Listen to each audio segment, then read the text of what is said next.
Hello and welcome to Ritetime Gaming. It is me, Ritetime Kinderdine, here with something a bit different. This is Ritime's Crazy Brews. It's a new, I don't know, series, I guess, that we are doing heading into 2020. Basically, what we are looking at doing is some little bit out of the ordinary. Not quite as I don't know, I guess. Meta as some might be. These aren't going to be decks that are going to define a metagame. More, the crazy brew of my head of what we're coming up with. Today we are doing a thing I call Fab Freestyler, which is where we make a deck out of completely free cards. That's right.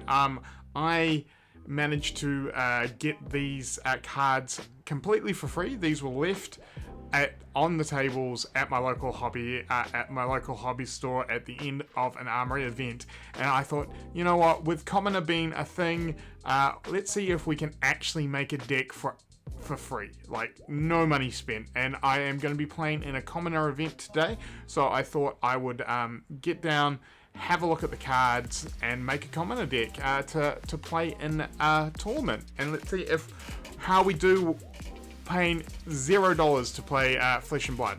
So here we have on the table. I've broken down what was in left on the table. Over here were the rares, so we can take those away because we can't use that because we are running a Commoner event. It was mainly welcome to Wraith packs that were opened. There is a little bit of Monarch, probably not enough to consider playing one of the Monarch characters, so we'll take those away as well. So this is just the narrowing down process to see what we have and what we can and can't play with. So let's have a quick look. So we're then left with Warrior, Ninja, Brute, and Guardian. So let's have a look at the equipment. So we have breaking scales for the Ninja, with Helm of Eisen's Peak for Guardian, Iron Rot, Hardened Crossstrap, very good. This is probably the best chest equipment, I think, for Commoner, unless of course you're playing a specific class. Hope Merchant Hood, which I quite like. Goliath Gauntlet, again, quite nice. So let's split those into blocking and non-blocking. Not a lot of blocking here. We got one Mark for Lightning, again.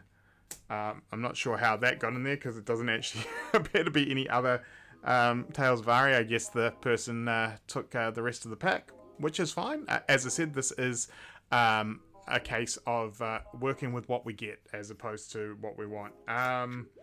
We have the Refraction Bolters. We have a Stubby Hammerers as well. So again, a few extra things left on the table, and we have a Snapdragon Scaler. So I mean, this is actually like, this is not a terrible suite of cards here. Let's have a quick look at our Guardian cards. So as you see, a bit of red, quite a bit of yellow, which is not great for Guardian. A little bit of blue, so probably not going to go Guardian. Then we have a look at the Warrior. Let's see, we've got a few things there in Warrior, but yeah, I'm not sure it's enough to go that way. Ninja, we got a decent stack of Ninja cards.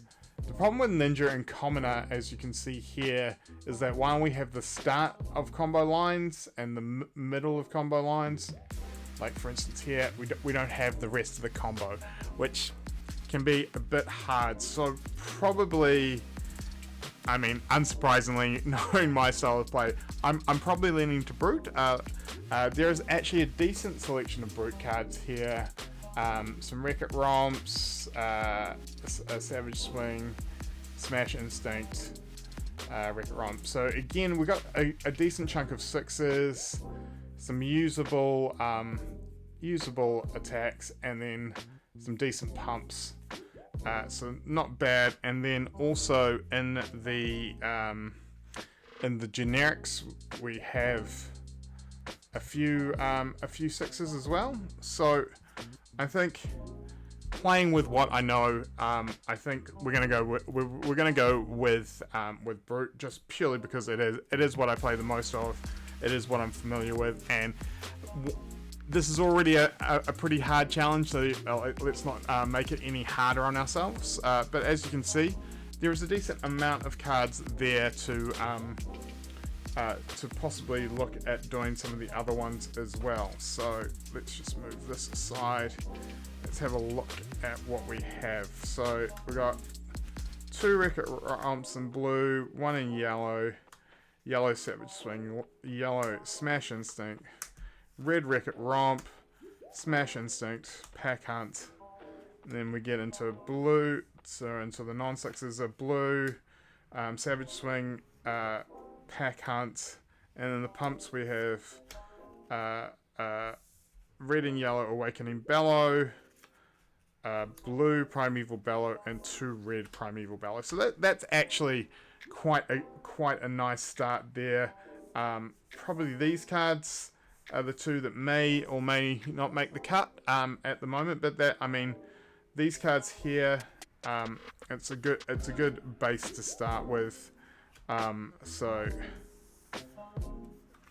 If we're looking here, so we've got 1, 2, 3, 4, 5, 6, 7, 8, 9, 10, 11, 12, 13, 14, 15. So we need 15 more cards to make a commoner deck. So let's have a look.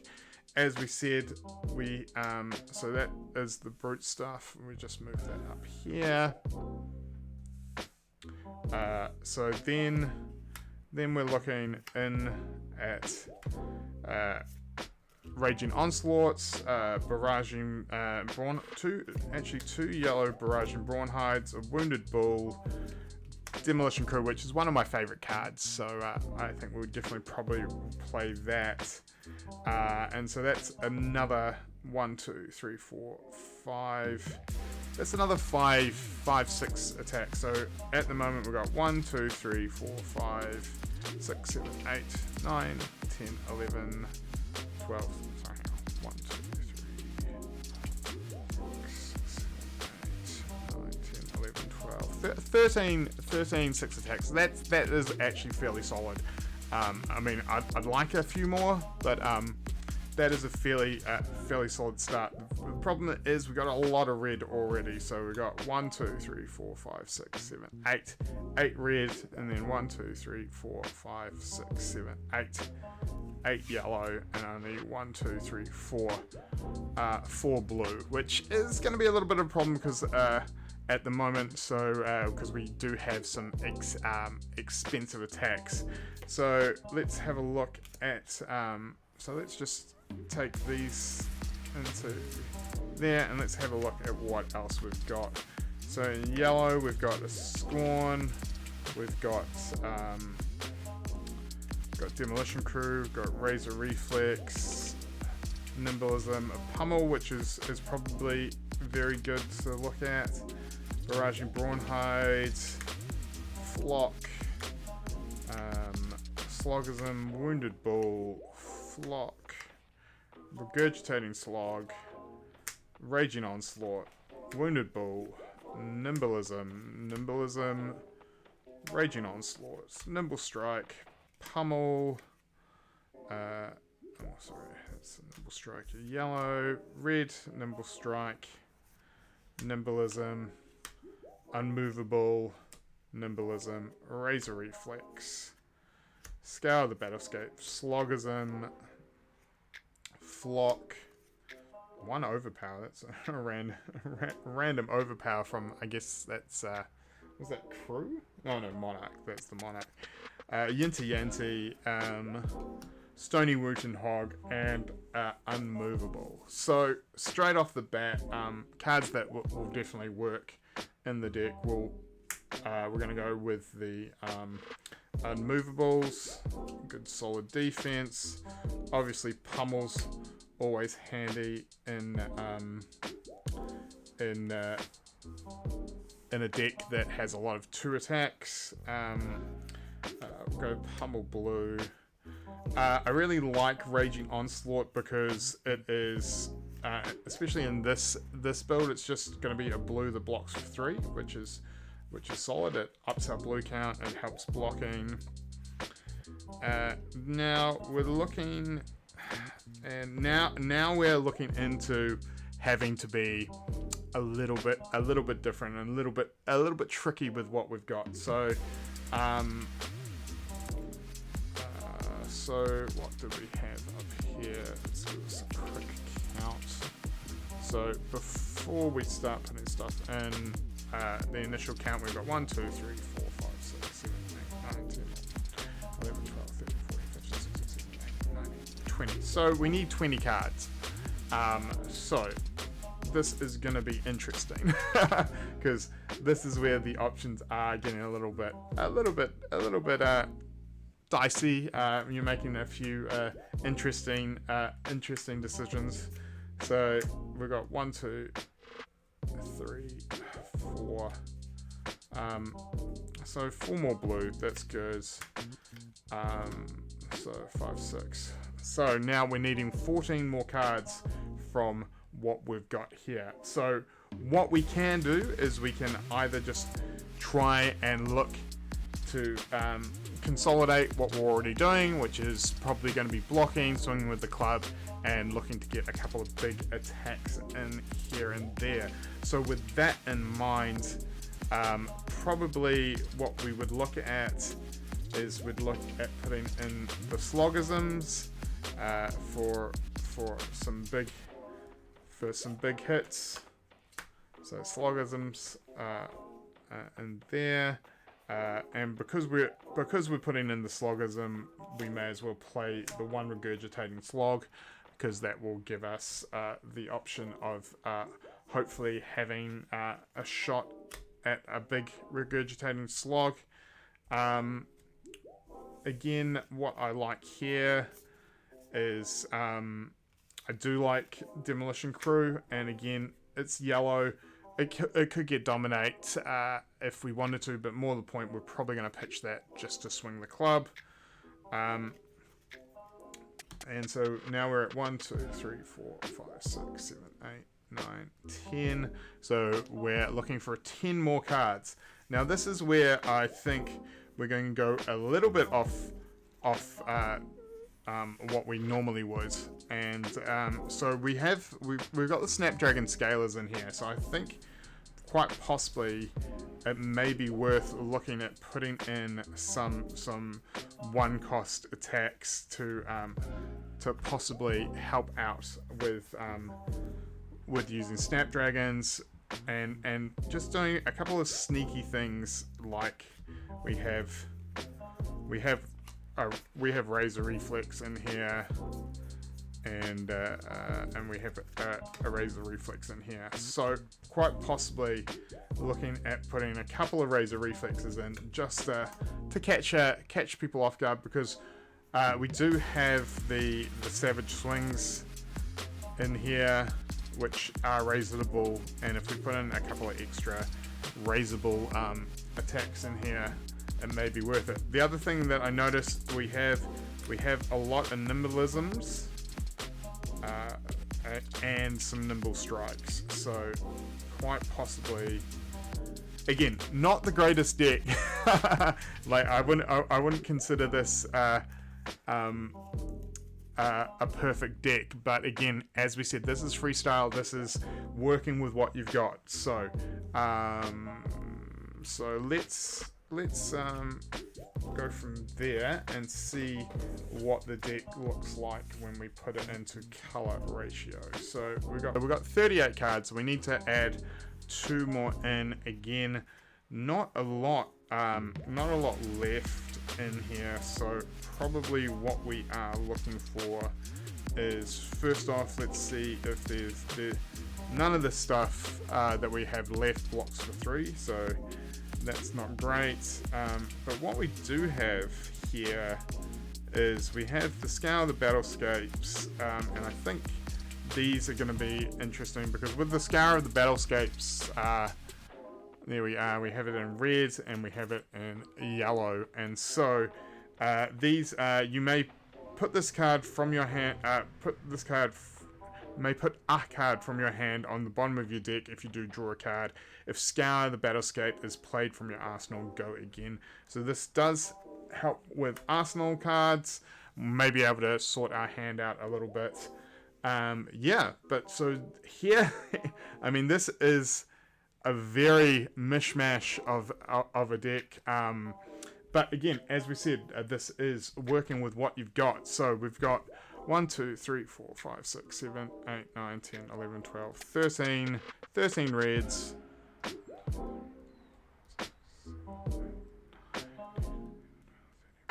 15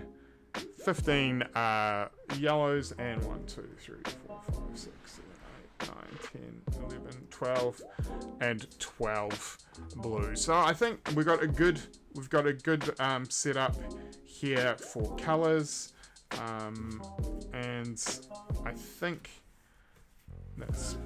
so that's pretty good for our colors. That is what we're going to do. Again, it is a little bit of a mishmash. We're doing two different things, so we are going to have to play a little bit more strategic. But probably what we're going to look at doing is we're going to look at our setup will go with Snapdragons. We'll go with the Goliaths. Probably go with the Hardened Cross Scrap. There is something to be said. We do actually have enough in the deck that we could go with Stubby Hammerers, which is destroy Stubby Hammerers, attack actions with 3 or less base attack, get +1 this turn. Possibly, maybe not. I think with the fact that we are playing a little bit of a mishmash, I think Hot Merchant's Hood is probably going to be what we play with, unless we're up against a ninja, where we will go for the Iron Rot hat. And then, of course, we've got Reiner, and we've got the Romping Club. So there you have it, folks. This is the deck. It is very much a mishmash of cards. Let's take it to the table and see how it does in our commoner event, and we'll be back with a breakdown after the games.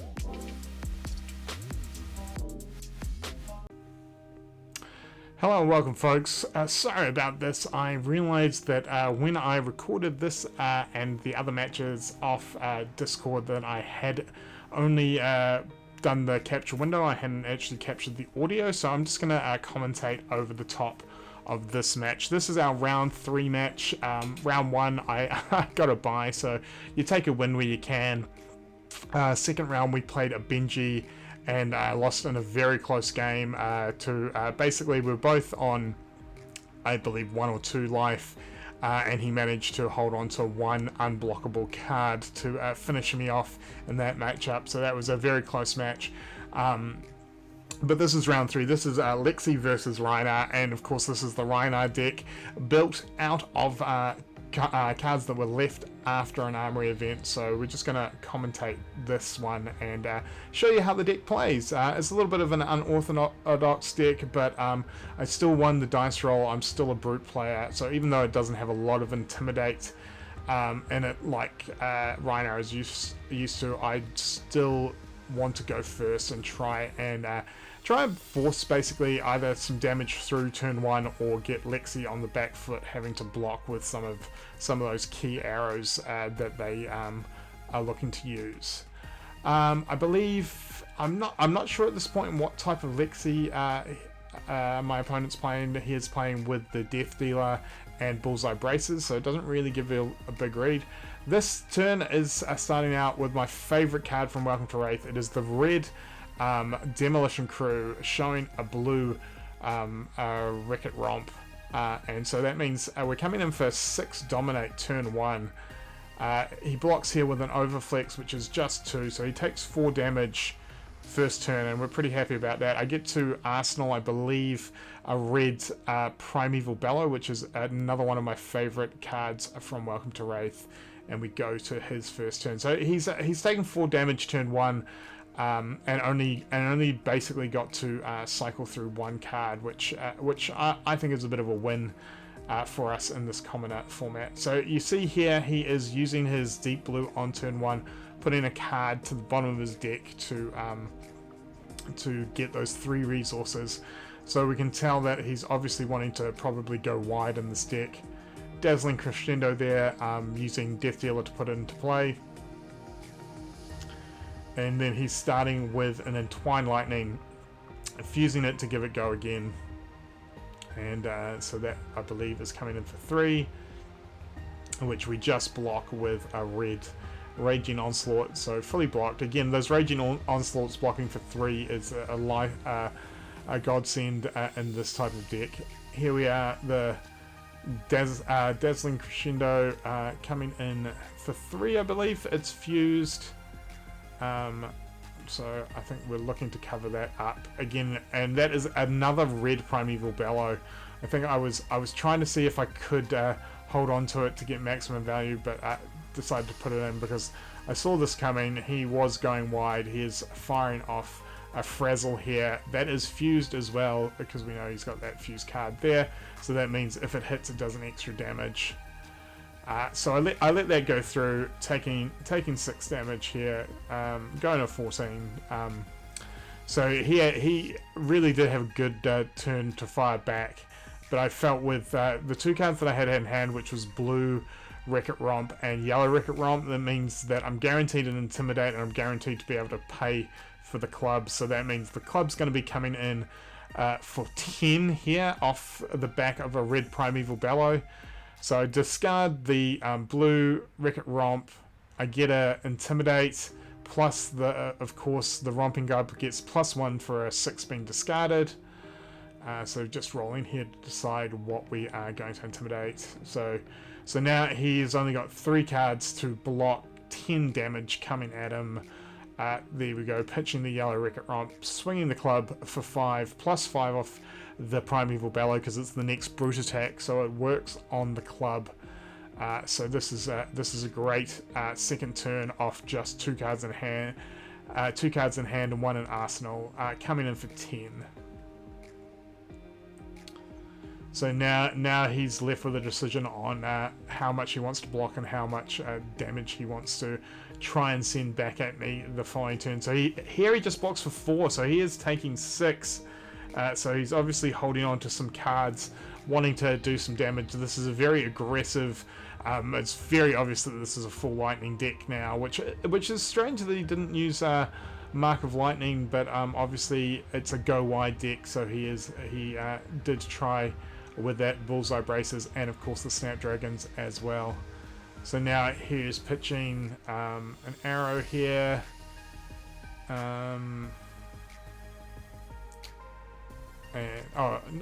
Maybe no, that's not an arrow. That is an Electrify that he showed from Lexi's ability, and then played it for putting down a Buzzbolt. All right, so that Electrify is threatening an extra 3 damage if any of these arrows hit, and that is a Buzzbolt, which is fused, so it is coming in for 5, and it would do 8 if it hits. And I believe here that we can just cover this up with a blue unmovable from hand, having to pitch, however, red Wreck-It Romp and a yellow Nimble Strike to cover this up. But we're able to cover it up and keep 1 card in hand.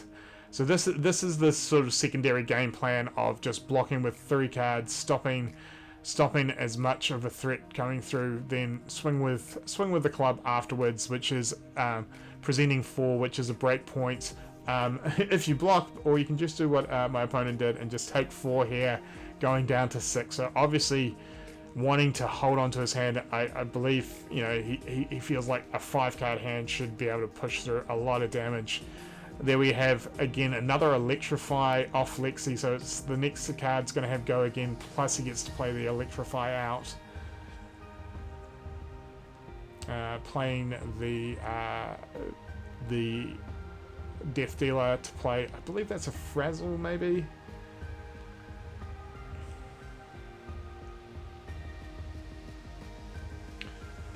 I think here, so yeah, I think this is a Frazzle that he is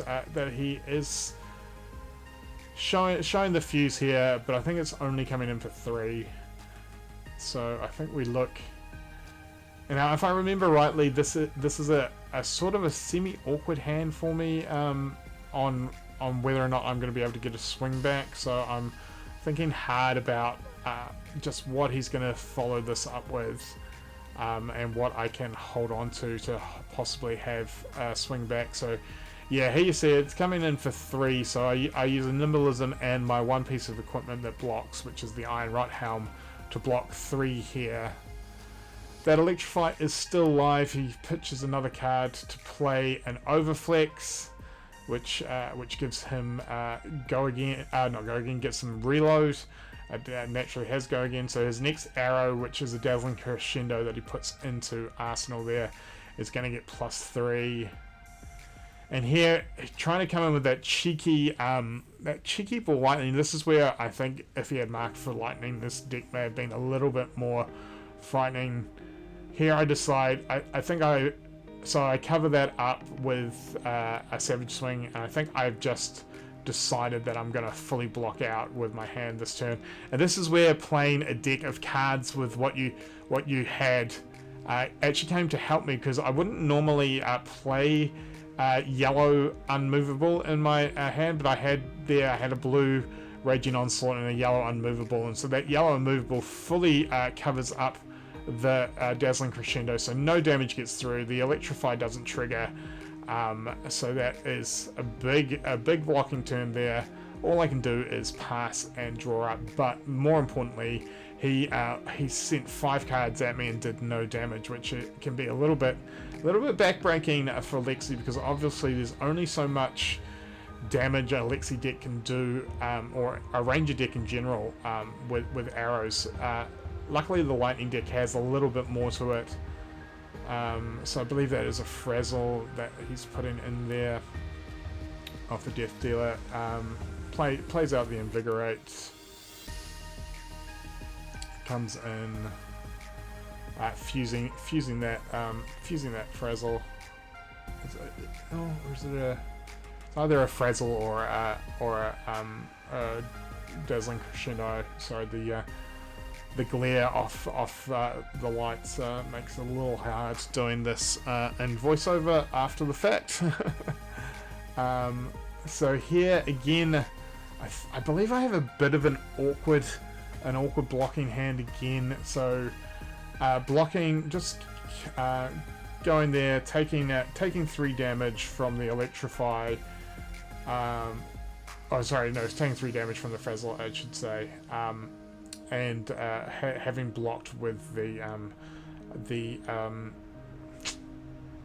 Pack Hunt there, and I believe Pack Hunt was the only card, or only attack card in my hand this turn. So he's coming with an Entwine Lightning after this.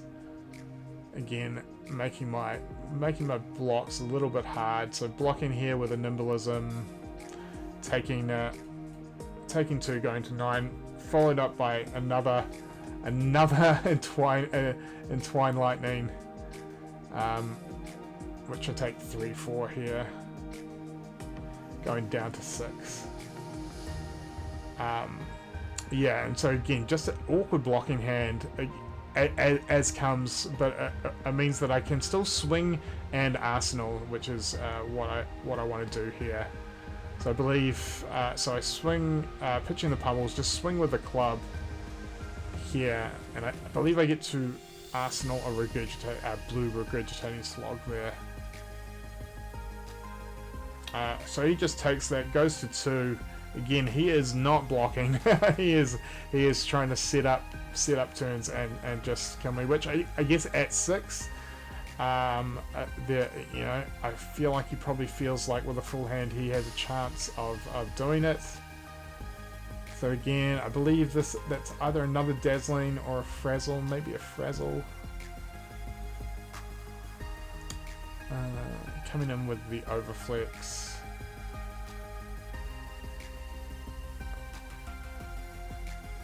And again, another ball lightning, which is going to force a block out of my hand. Again, I believe I have a really awkward blocking hand here. Yeah, as you can see, blocking with an Awakening Bellow, because it was my own, I believe it's my only 3 block in hand. So now he fires that arrow off. So it is coming in for, I think it's 6 or 8. I'm not sure. I can't remember. Because I'm not 100% sure what the arrow is. Sorry. Again, doing this in voiceover, it makes it a little bit difficult, but I know this is an awkward amount of damage coming through, and I believe I'm looking at my hand here. I believe I've got 6 block in my hand, and there you see I'm looking at my arsenal, just remembering that it is a regurgitating slog, which allows me to fully block with my hand, which is 2 slogisms and a Razor Reflex. And the reason that fully blocking there, going down to 3 damage, but it means that I get those slogisms into the graveyard, and this is important because now all I have is the card in my arsenal, but I have been lucky enough to hold on to that cross wrap, and this is why I believe cross wrap is better in Blitz, especially in Commoner, over the Barkbone strapping, because this is a guaranteed to play an attack. Which so I'm going to crack the card and cross strap here. We're going to put in the Goliath Gauntlet, and that means I can play a blue Regurgitating Slog for 4+2, which is 6, and then banish the Slogism, which is going to make the Regurgitating Slog have Dominate, and that is going to be game, because I believe he doesn't have any blocks on his armor, and I think he didn't have anything in his hand, and that is the game going through. Managing to pull it out with a slightly unorthodox brute deck here, but yeah, there we have it. That's a lot about blocking, using the Romping Club, and then just setting up for that dominate turn, which makes it easy when the guy isn't blocking. So thanks for watching. We'll go back to the studio now. So there we have it, folks. The Commoner Freestyler Rhinar deck, made of $0, completely from commons that were just left on a table at an armory. We went 2-1. Admittedly, one of those wins was a bye, but you take the wins where you can get them, especially when you are playing with a freestyle deck. So it was a very close game in our loss to Benji. Unfortunately, as I said, the audio didn't record, so I didn't feel like overdubbing that as well. But we will be doing this again. We will probably try freestyling again if I get another chance to get some cards that are left behind at the store. But you know, let me know what you're playing in Commoner. Let me know what you're playing at all. Hit the like and subscribe button for more crazy brews with Ritetime Gaming, and as always, stay safe and wash your damn hands.